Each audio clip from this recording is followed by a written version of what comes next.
Cognitively, I accept the reality that people have the right to choose to worship wherever they want to worship. They have the right to choose to go wherever the Lord leads them. That's cognitively.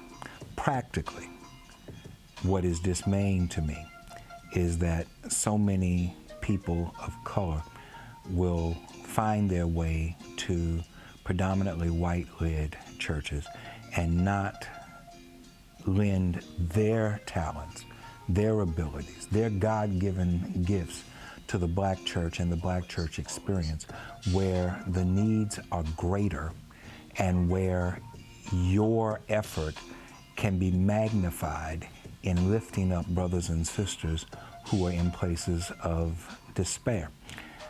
What has happened within the African American church is not that different. What has happened within the church is not that different than what has happened with other entities and other institutions within our communities.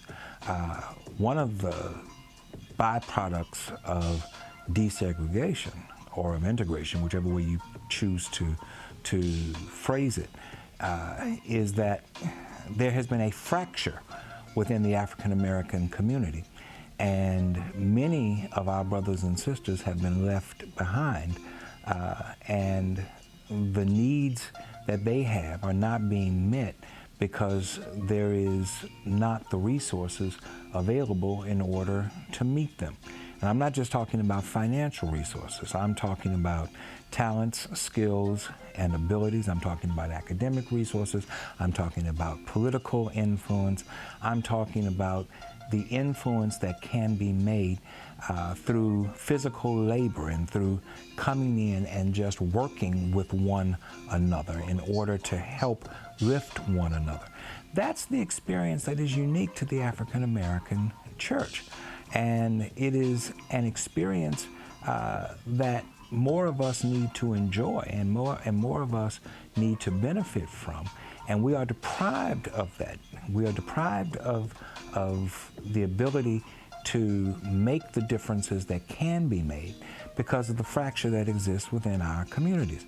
And you can't convince me that you are benefiting so much from being a part of that alternate worship experience when that alternate worship experience doesn't really speak to who you are. The oppressed cannot receive a relevant message from the oppressor. While we both talk about Jesus, we talk about Jesus from two entirely different perspectives. And so it is important that we recognize that even though we may have enjoyed a larger degree of success in other venues of our lives and other aspects of our lives, it does not change the fact that we are still members of the oppressed community. The oppressed community in Baton Rouge, the oppressed community in Louisiana, the oppressed community in the United States of America. And as the oppressed, we need to recognize the importance and the significance of bringing our resources together and utilizing them for the uplifting of us all. And where we fail to do that, we are a part of the problem and not a part of the solution.